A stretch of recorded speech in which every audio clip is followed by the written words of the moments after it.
ज्येष्ठा गौरीची व्रतकथा पुरातन काळातील कथा आहे.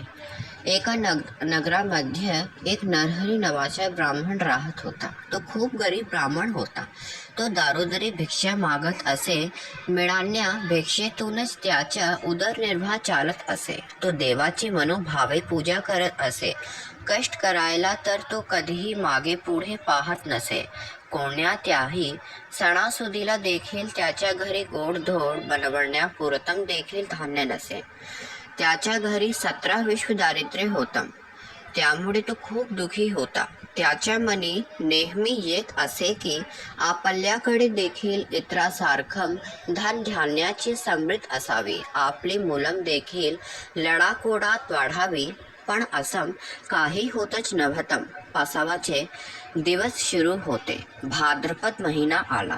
त्याच्या गावात सांगीत आनंदाचं वातावरण होतं. घरोघरी गणपती आले होते. आता गौरी येणार होत्या.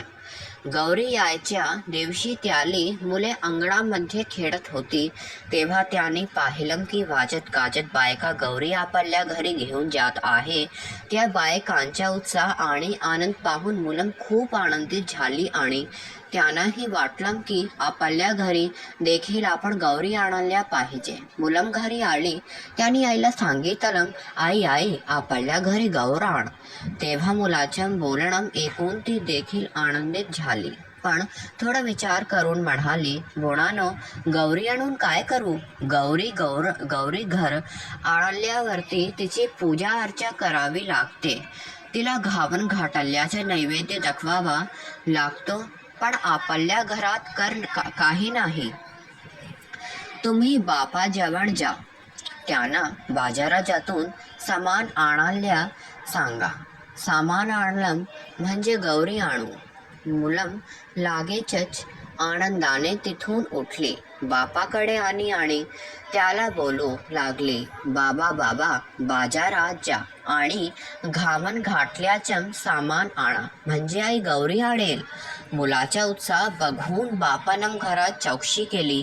तेव्हा त्याच्या बायकोला सांगितलं की मुलं बाहेरील आनंदी वातावरण बघून आपण देखील गौरी आणावी असं म्हणत आहे. पण घरात काही नसल्यामुळे मी त्यांना तसं स्पष्ट सांगू शकली नाही. म्हणून मी त्यांना तुमच्याकडे पाठवलं. ते ऐकून सोडण्यासारखे ब्राह्मण आहे, पण त्याच्या हट पुरविता येत नाही. गरिबी पुढं काही उपाय नाही. मगायला जावं तर मिळत नाही आणि मुलांचे दुःख बघवत नाही. त्यापेक्षा मरण बरं असा विचार करून तो उठला. देवाची प्रार्थना करू लागला. आता जीव द्यावा म्हणून निश्चय करून तो तळ्याजवळ जायला निघाला. अर्ध्या वाटेवर गेला. इतक्यात संध्याकाळ झाली. तेव्हा त्याला एक म्हातारी सवाशीण भेटली. तिनं त्याची चाहूल ऐकली. तिने त्याची विचारपूस केली. तेव्हा त्या ब्राह्मणानं सर्व हकीकत सांगितली. म्हातारीनं त्याचं समाधान केलं. त्याला समजावून सांगितलं. त्याला आता म्हातारीच्या गोष्टी पाटल्या. नंतर त्यानं तिची चौकशी केली. तेव्हा तिने सांगितलं की ती देखील एकटीच राहते. जिथे सहारा भेटेल तिचं राहते आणि पुढे जाते. त्या ब्राह्मणाला तिची दया आली. त्याने म्हातारीला घरी आणलं. त्यावेळी बाहेर अंधार पडू लागला होता. तो जेव्हा दारात पोहोचला तेव्हा बायको दिवा लावत होती.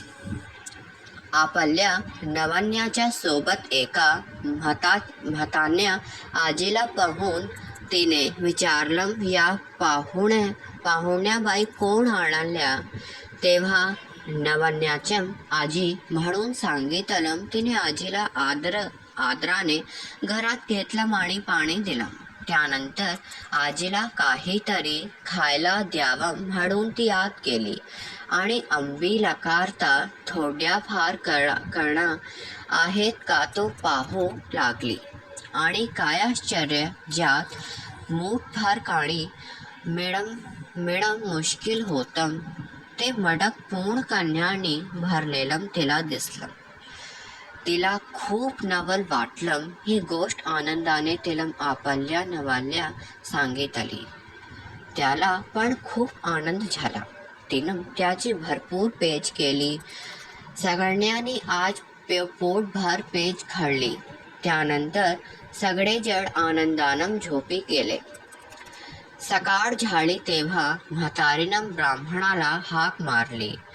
लेका मला न्हाऊ घायला सांग, घावन घाटलं कर. नाही म्हणू नको. लगेच ब्राह्मण तसाच उठला. तो घरात गेला आणि बायकोला हाक मारली. आजीबाईला न्हाऊ घाल. आपण उठून भिक्षेला गेला. त्या दिवशी त्याला तर भिक्षा पुष्कळ मिळाली. खूप सारा गोड मिळाला. त्याने सांगडलं समान आणलं. त्याच्या बायकोला देखील खूप आनंद झाला. बायकोनं सर्व स्वयंपाक केला. आजीला जेवायला दिलं. मुलं बाळ सुद्धा पोटभर जेवली. त्यानंतर म्हातारीनं ब्राह्मणाला हाक मारली. उद्या जेवायला खीर कर असं सांगितलं. तेव्हा ब्राह्मण म्हणाला, असे माझ्याकडे काही म्हशी नाही, पैसाही नाही, तर दूध कोठून आणू आणि खीर कशी बनवू. तशी म्हातारी म्हणाली, तू काही काळजी करू नको. आता उठ आणि जिकत्या गाई म्हशी पाहिजे असतील तितके खोंटपूर तितक्यानं दावी बांध. संध्याकाळी गोरज मुहूर्तावर गाई म्हशीची नावे घेऊन हाका मार, म्हणजे त्या येतील. तुझ्या गोठा भरेल त्याच दूध काढ. ब्राह्मणाला आश्चर्य वाटलं, पण त्यानं तसं केलं. संध्याकाळी गाई म्हशीनं हाका मारल्या तशा जितके खोंट बांधले भरून गेला. गाई म्हशी धावत आल्या. बायकोला आणि मुलांना खूप आनंद झाला. ब्राह्मणाने त्याचं दूध काढलं. दुसऱ्या दिवशी खीर केली. संध्याकाळ झाली तशी म्हातारी म्हणाली, लेका मला आता पोचती तर. तेव्हा ब्राह्मण म्हणू लागला, आजी तुमच्या कृपेनं मला आता सगळं प्राप्त झालं. आता तुम्हाला पोचती कशी करू. तुम्ही माझ्या घरात पाऊल ठेवलं आणि माझ्या घरं समृद्धीने भरून गेलं.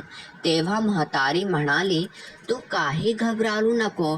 माझ्या आशीर्वादाने तुला काही कमी पडणार नाही. ज्येष्ठा गौर म्हणतात ती मीच. मला आज पोचती कर. तेव्हा ब्राह्मण म्हणाला, हे दिलेले असंच वाढावं असा काही उपाय सांग. तेव्हा गौरीनं सांगितलं, तुला येताना वाढू देईल ती साऱ्या घरभर टाक. हांड्यावर टाक, मकण्यावर टाक, पेटीत टाक, गोठ्यात टाक. असं केलंस म्हणजे कधी कमी होणार नाही. ब्राह्मणानं भरण म्हटलं. तिची पूजा केली. गौरी प्रसन्न झाली. तिनं आपलं व्रत सांगितलं. भाद्रपद महिन्यात तळ्याचं पाणी द्यावं. 2 खडे घरी आणावे. ऊन पाण्यानं धुवावे. ज्येष्ठा गौर व कनिष्ठा गौर म्हणून त्यांनी स्थापना करावी. त्याची पूजा करावी. दुसऱ्या दिवशी घावन गौर, तिसऱ्या दिवशी खीर पोळीचा नैवेद्य दाखवावा. सवाष्टीची ओटी भरावी. त्यांना जेवू घालावं. संध्याकाळी हळदी कुंकू वाहून बोडवड करावी. म्हणजे त्याला अक्षय सुख मिळेल, सतत संपत्ती मिळेल.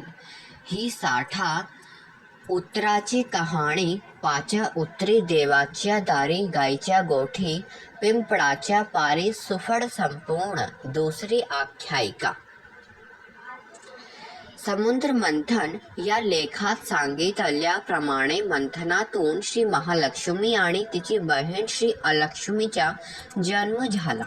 महालक्ष्मीची म्हणजे येणारे धन म्हणजे श्री महालक्ष्मी आणि श्री अलक्ष्मी म्हणजे येणारे धन जो खर्च होतो त्या खर्चाला श्री अलक्ष्मी असे म्हणतात. याप्रमाणे लक्ष्मीची थोरली बहीण अलक्ष्मी ही देखील पूजनीय आहे.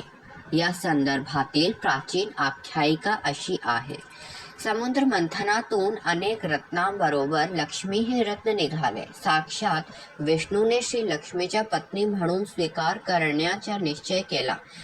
त्यावेळी आपल्या ज्येष्ठा भगिनीचा विवाह झाल्याशिवाय आपण विवाह करणार नाही असे श्री लक्ष्मीने सांगितल्यावर विष्णूने तिचा विवाह एका तपस्वीशी लावून दिला. पण श्री अलक्ष्मीचे उपद्रवी अवगुणामुळे जो तपस्वी वनात पडून गेला. तेव्हा श्री अलक्ष्मी आश्चर्य वृक्षाखाली रडत बसली.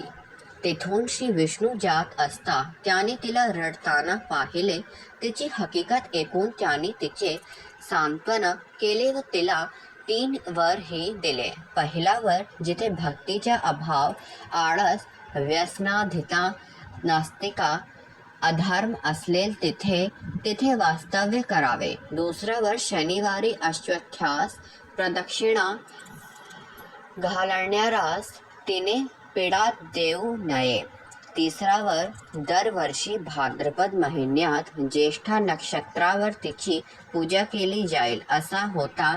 तेव्हापासून ज्येष्ठ लक्ष्मी पूजनाच्या दिवशी लक्ष्मी व अलक्ष्मी या दोघी बहिणी पूजा केली जाते.